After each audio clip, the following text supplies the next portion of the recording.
안녕하세요. 이 시간에는 전세권을 공부하도록 하겠습니다.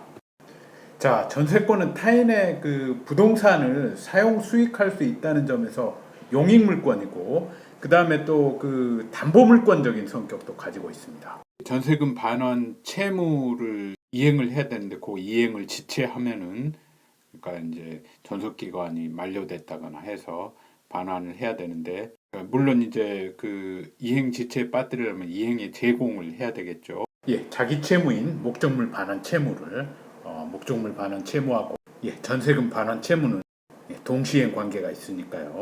이행의 제공을 했는데도 그 반환을 하지 않으면은 경매를 신청해서 우선 변제를 받을 수 있다는 점에서 담보물권적인 성격을 가지고 있습니다. 아주 중요한 개념입니다. 용익물권이면서 담보물권이다. 이걸 항상 전세권에서는 염두에 두시면서 공부를 하셔야 됩니다. 그리고 건물 전세권에는 최단 기간의 제한이 있습니다. 전세권에는 최장 기간은 10년이라는 최장 기간이라는 제한이 있는데 건물의 경우에는 1년이 최단 기간입니다. 그래서 1년 미만으로 정한 때는 1년입니다. 그리고 건물 전세권은 그 법정갱신이 인정이 됩니다. 그래서 어떨 때 법정갱신이 되느냐? 전세권 설정자가 존속기간 만료 전 6월부터 1월까지 사이에 전세권자에 대해서 갱신 거절의 통지 또는 조건을 변경하지 않으면 갱신하지 않는다는 뜻의 통지를 하지 않으면은 그 기간이 만료된 때에 동일한 조건으로 다시 전세권을 설정한 것으로 봅니다. 근데 이 존속 기간은 정함이 없는 것으로 보죠. 이때 지금 화면의 표에서는 이제 그 용익권에서 법정갱신 제도의 존부를 표로 만들어 본 것입니다. 일반 임대차, 그 다음에 주임법, 상임법상 임대차, 전세권, 지상권. 일반 임대차 같은 경우에는 이제 언제 법정갱신 되느냐? 기간 만료 후 임차인이 임차물의 사용 수익을 계속하는 경우에 임대인이 상당한 기간 내에 이의를 하지 아니한 때, 그때 이제 법정갱신이 되는 거고요. 법정갱신이 되면 기간 약정이 없는 것으로 보지요. 근데 주임법, 상임법의 경우에는 여기 나와 있는 바와 같고요. 그 다음에 이때는 그 최단 기간 2년, 주임법의 경우는 2년, 상임법은 1년, 그리고 임차인은 언제든지 해지 통고가 가능하고요. 전세권의 경우에는 그 건물 전세권의 경우에만 법정갱신이 적용이 되고, 그때도 이제 기간 약정이 없는 것으로 보는 거고요. 지상권에는 이 용익권이긴 하나 법정갱신 제도가 없습니다. 그래서 갱신 계약이 없으면은 기간 만료로 소멸되는 겁니다. 그래서 이 존속기간 만료 후에 이제 뭐 치료를 월 단위로 지급하기로 했다든지, 치료 같은 것은 그 구분지상권에 의해서도 잠시 등기를 봤으면은 그 일시불로 지급을 할 수도 있습니다. 예를 들어서 지하철 공사, 서울 시내 중심지 토지 상당 부분을 그 존속 기간은 뭐 지하철도 계속시 존속시까지 이런 식으로 하면 뭐 몇백억이 될 수가 있습니다. 치료가. 근데 이제 이렇게 월 단위로 했을 경우에 이제 존속 기간 만료돼서 치료를 이렇게 지급했다고 하더라도 판례는 묵시적 갱신은 아니다라고 합니다. 제가 이 제목을 법정갱신이라고 했습니다만은 그 엄격하게 말하면은 이 일반 임대차의 경우에는 묵시적 갱신이죠. 묵시적 갱신이라고 하죠.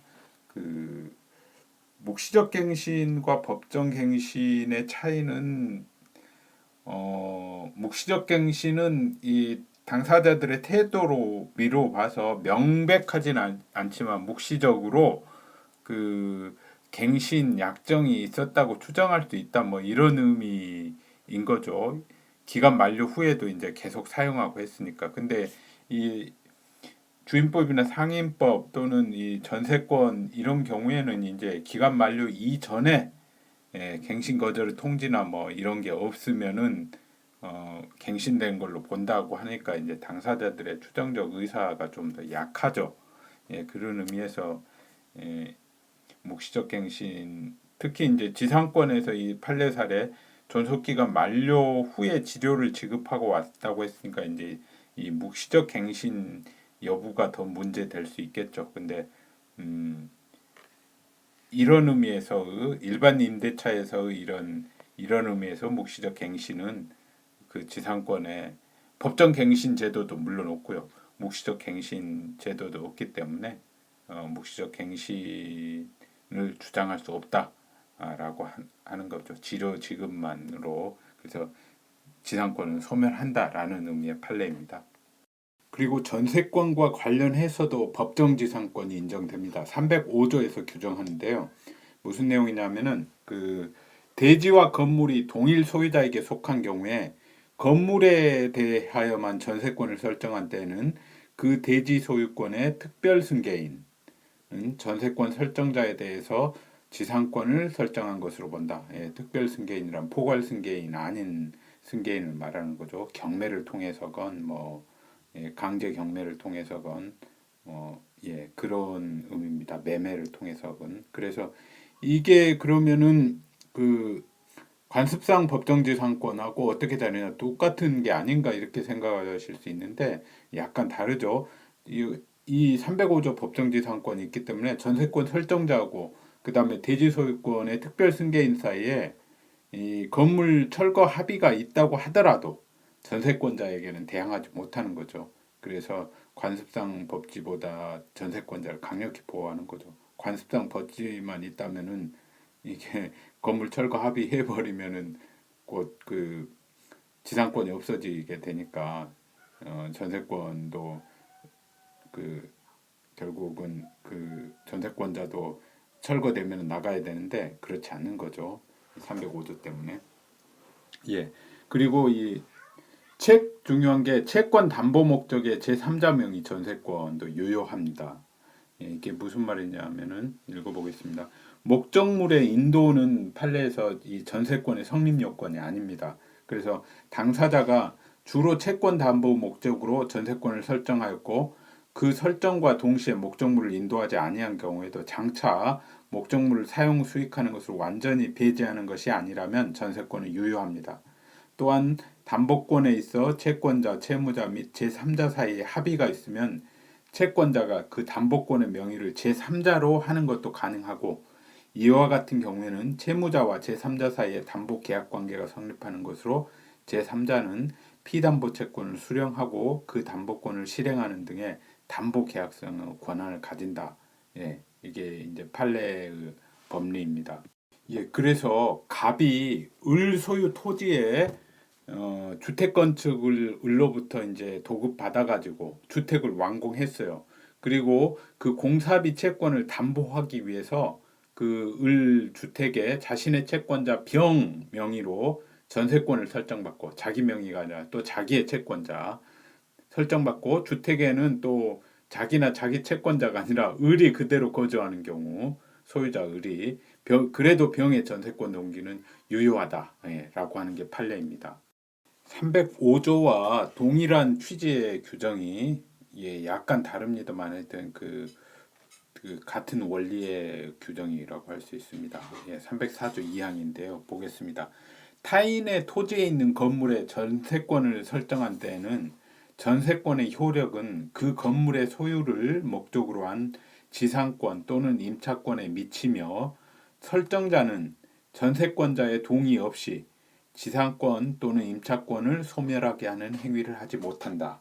예, 이걸 이제 예를 들어서 설명을 해보죠.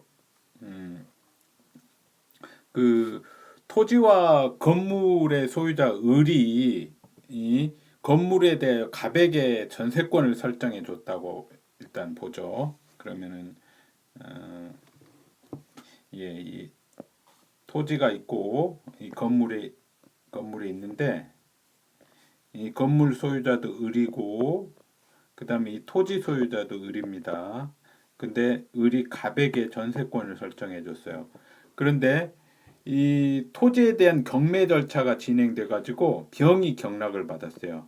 그래서 이제 이 토지에 대한 등기부에서 소유권 이전 등기가 이제 을에서 병으로 됐죠. 병이 이제 소유자가 됐죠. 그러면은 이 을은 이 저 305조에 의해서 이제 법정 지상권을 취득하죠.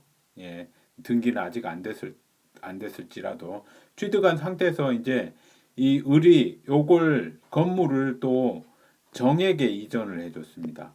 예, 근데 이 정이 갑의 동의 없이 이 갑의 동의 없이 병과 이 병과 토지에 대한 임대차 계약을 체결하여 가지고 법정 지상권을 취득할 지위를 임대차 계약이 체결되면 이제 법정 지상권 취득 지위가 소멸되는 거죠.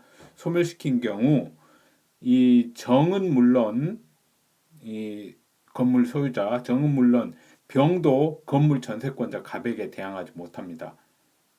이 전세권은 이 건물에 대한 건물의 지상권에도 미치기 때문에요. 따라서 이 정의 임차권이 소멸했다고 해서 병은 갑을 상대로 건물로부터 퇴거 및 토지 인도를 청구할 수가 없습니다. 예, 잘 생각해 보시기 바랍니다. 예, 이 대항력 있는 임대차와 마찬가지로 전세권 목적물의 소유권이 이전될 때도 양수인은 양도인의 전세권 관계에서 전세권 설정자 지위를 승계한다는 게 판례입니다. 그래서 종전 소유자는 이제 전세금 반환 의무가 없고 신소유자가 전세금 반환 의무가 있는 거죠. 이 존속 기간 중에 이런 소유권 이전이 일어나면. 그래서 이제 을이 전세권을 설정했습니다마는 그 목적물 소유권을 정이 취득하니까 정이 이제 전세권 설정자 지위에 있게 되는 거죠. 예, 그러면 전세권의 양도와 그다음에 전세금 반환 채권을 전세권에 분리해서 양도하는 거, 이거에 대해서 그것이 가능한지 그 방식은 어떠한지 등등을 알아보도록 하겠습니다. 이 표로 간단히 정리를 했습니다. 용익물권성이 존재하는 경우하고 용익물권성이 소멸한 경우, 이 담보물권적 권능만 남은 경우죠. 예를 들어 존속 기간이 만료하는 경우가 그렇죠. 예, 존속 기간이 만료하면 더 이상 이제 사용 수익 권능은 없어지는 거죠. 그리고 이제 전세금 반환 청구권이 있고 반환 청구를 반환을 지체할 때 경매를 신청할 수 있는 그런 담보물권적 권리만 남아 있는 거죠. 예, 용익물권성이 존재하는 경우에 전세권 양도는 양도 계약하고 그다음에 이전 등기를 하면 되죠. 을구에 목적물의 을구에 이전 등기를 하면 됩니다. 근데 이 용익물권성이 소멸한 경우에는 담보물권적 권능만 남아요. 그래서 이 담보물권은 피담보 채권의 수반에서 이전하거든요. 담보물권만 이전시킬 수는 없거든요. 그래서 전세권만 양도를 할 수가 없고 피담보 채권인 전세금 반환 채권과 함께 양도해야 됩니다. 예, 그러면 채권 양도는 어떻게 하느냐? 예, 법률 관계를 한번 그려보겠습니다. 채권 양도에는 첫째 우선 채권에 양도인이 있지요. 양도인이 있고 그 다음에 이 채무자가 있지요. 예, 양도인이 채권자인데 채무자 있고 양수인이 있습니다. 예, 양수인이 있는데 일단 채권 양도가 효력을 발생하려면 의사표시가 있으면 됩니다. 양도인하고 양수인 간에 양수의 합의가 있으면 되거든요. 그러면 채권이 양수가 되는데 채무자에게 대항하기 위해서는 양수인이 나 양도 받았다. 그래서 나한테 이제 5억 원 채무가 5억 원 갚아라라고 청구를 할 수 있기 위해서는 그래서 소를 제기해서 승소하기 위해서는 이 채권이 양도됐다는 사실을 양도인이 채무자에게 통지를 하거나 또는 채무자가 이 양수인에게 양도인이나 양수인에게 승낙을 해야 됩니다. 예, 그러면은 그렇게 되고 그 다음에 이 채권 양도를 채무자 이외의 제3자, 이 채무자 이외의 제3자에게 대항하기 위해서는 이런 통지나 아까 말씀드린 승낙이 확정일자 있는 증서에 의해서 이루어져야 됩니다. 그건 무슨 말이냐면 이 제3자 예를 들어보도록 하죠. 양도인이 이 채무자에게 채권을 가지고 있다는 사실을 알고 양도인의 또 다른 채권자가 이 채권에 대해서 전부 명령을 받을 수 있어요. 전부 명령. 이 전부 명령이 예를 들어 채무자에게 2월 1일 도착했고 양도인이 양수인에게 채무를 양도했다는 통지가 뭐 1월 31일 도착했다고 보죠. 근데 이 통지가 확정일자 있는 증서에 의해서 내용증명우편 같은 것이 이제 확정일자입니다. 확정일자에 대해서는 임대차, 주택임대차의 대항요건 또는 상가건물 임대차의 대항요건 할 때 대항요건과 우선변제권 말씀드릴 때 했습니다. 그런 게 확정일자죠. 어떤 행위가 특정한 일자에 있다는 것을 이제 증명하는 문서인데 내용증명 우편 같은 걸로 보내죠. 그러니까 이제 내용증명 우편 같은 경우는 이렇게 그 날짜에 일부인이 찍히기 때문에 그게 이제 확정일자죠. 확정일자 중에 하나죠. 그래서 근데 이게 내용증명 우편이 아니라 그냥 우편으로 통지가 됐다. 1월 31일에 그렇다면은 이 채권자의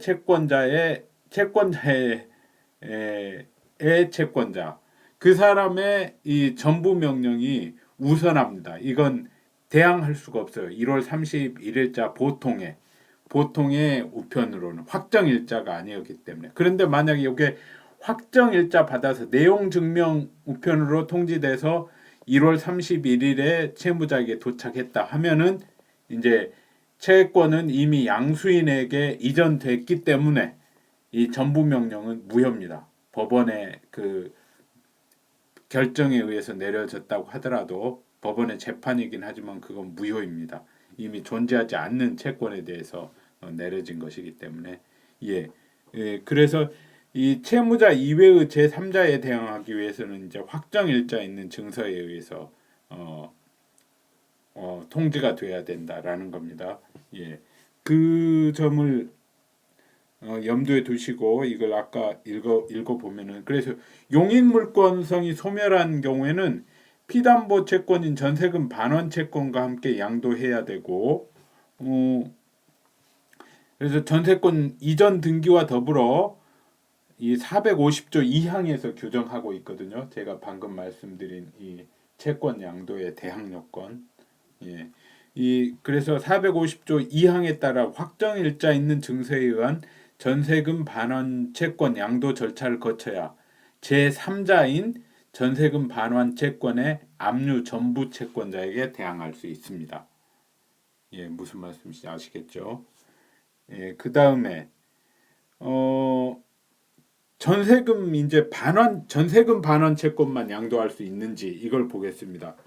먼저 용익물권성이 존재하는 경우 존속기간 중에서는 전세금 반환 채권만의 양도는 불가합니다. 왜냐하면은 전세금은 전세권과 이 전세권의 요소이기 때문에 그것만 떼서 양도를 할 수 없습니다. 물론 장래에 이제 용익물권성이 소멸하면은 전세금 반환 채권이 이제 그때 발생을 하죠. 그래서 그때 발생하는 것을 조건으로 장래의 조건부 채권을 양도하는 것은 가능합니다. 그러겠죠. 그 다음에 이 용익물권성이 소멸한 경우 전세금 반환 채권만 양도할 수 있느냐? 요건 가능합니다. 그러면은 전세권은 그것만 양도해버리면 전세권도 함께 양도를 물론 할 수가 있어요. 그 전세금 반환 채권하고 전세권하고 함께 양도를 받으면은 양수인 입장에서는 더 좋겠죠. 왜냐하면 전세금 반환을 안 해주면 경매를 해버릴 수 있으니까. 그런데 어, 나 전세권까지 양도 안 받겠다. 그냥 반환 채권만 받겠다고 받으면은 전세권은 소멸하게 됩니다. 그래서 그 예를 보죠. 어, 갑이 그 설정자 을과 전세권 계약을 합의 해지한 후, 그러니까 갑이 전세권자죠. 전세금 반환 채권을 병에게 양도를 하고, 그 다음에 을에게 이를 확정일자 있는 증서로 통지하고, 전세금 목적물을 을에게 반환하였는데, 갑의 채권자, 전세권자, 아까 이 그림에서 그린 바와 같이 갑의 채권자 정이 전세권 가압류 결정을 받아 그 부기 등기를 경영한 경우 주등 그 전세권에 대해서 이렇게 그 제한 물권에 대한 가압류 등기는 이 주등기가 아니라 부기 등기로 합니다. 그 무슨 말이냐면 아시겠지만 전세권이 1번 전세권 설정 등기다 하면 그 전세권에 대한 가압류는 1-1번 이렇게 나간다는 거죠. 예, 그 부기 등기를 경료한 경우 병은 유효하게 전세금 반환 채권을 양수하였고, 예, 그 전에 이제 확정일자 있는 증서로 통지가 됐으니까요. 그로 인하여 전세금 반환 채권을 담보하는 물권으로서 전세권마저 소멸된 이상, 예, 전세권은 반환 채권만 자기가 양도받겠다고 하니까 이런 경우는 전세권은 소멸합니다. 그 후 경료된 정의 가압류 부기 등기는 무효이다. 그렇죠. 전세권은 이제 존재하지 않는 것인데 등기만 남아 있는 것인데 그걸 존재하는 건 줄 알고 가압류를 했다도 그 가압류도 역시 무효입니다. 예, 그리고 이때 정은 그 해지로 인해서 보호되는 제3자에도 해당이 되지 않습니다. 예, 전세권자의 그 처분행위 하나로 그 전세권을 근저당권의 목적물로 목적으로 이렇게 삼을 수가 있습니다.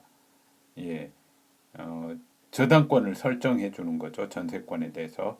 그래서 371조 2항에 이와 관련해 가지고 전세권을 목적으로 저당권을 설정한 자는 저당권자의 동의 없이 전세권을 소멸하게 하는 행위를 하지 못합니다. 예. 예컨대 갑이 을의 부동산에 전세권을 설정받고 이 전세권에 대하여 병에게 저당권을 설정해 준 후, 이게 전세권 저당권이죠. 병에게 저당권을 설정해 준 후, 병의 이제 전세권 저당권은 이 갑의 그 전세권 등기의 부기 등기로 갑의 전세권 등기가 뭐 1번이면 1-1번이 됩니다. 을구에. 갑과 을이 1억 원이었던 전세금을 8천만 원으로 변경을 했어요. 그러면 갑은 물론 을도 병에게 이를 주장하지 못합니다. 예. 따라서 병은 위 전세권 존속 기간이 만료한 후에 갑의 을에 대한 전세금 반환 채권을 압류 전부 받아가지고 을에게 1억 원을 청구를 할 수가 있습니다. 예, 왜 압류 전부를 받는지는 이제 다음에서 설명을 드립니다. 이제 전세권 저당권의 실행 방법에 대해서 예, 나에 보시면 전세권이 용익물권적 권능을 가지는 동안에는 저당권자는 전세권에 대해서 저당권을 실행할 수 있습니다. 이게 무슨 말이냐? 전세권에 대해서 경매를 신청해 버리는 거예요.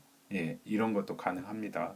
그 다음에 담보물권적 권능만 남은 경우, 이제 존속기간이 만료하는 등으로 인해서, 그래서 그럴 경우에는 전세권 저당권은 소멸합니다.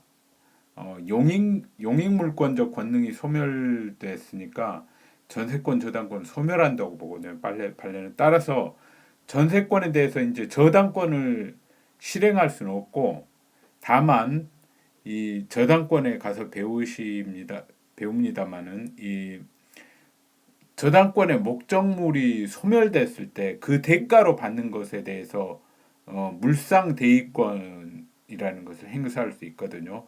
여기서 그 저당권의 목적물인 전세권이 이제 소멸됐기 때문에 물상 대위권을 행사하여 전세금 반환 채권, 예, 그 이 저당권의 관계에서는 이제 이렇게 전세권이 소멸됐다고 하는데 사실은 이제 용익 담보 물권적 권능은 남아 있는 거죠. 어쨌든 편의상 이렇게 저당권 전세권 저당권이 소멸됐다고 봐가지고 물상 대위권을 행사하여 전세금 반환 채권에 대하여 압류 및 추심 명령 또는 압류 및 전부 명령을 받을 수 있는 겁니다. 그래서 아까 의회에서도 압류 전부 받았죠. 그다음에 그 제3자가 압류 그 전부 명령을 받거나 또는 제3자가 전세금 반환 채권에 대해서 실시한 강제 집행 절차에서 제3자도 또 뭐 압류 추심 명령이나 이런 걸 받을 수 있겠죠. 그랬을 때 이제 배당 요구를 할 수 있는 겁니다.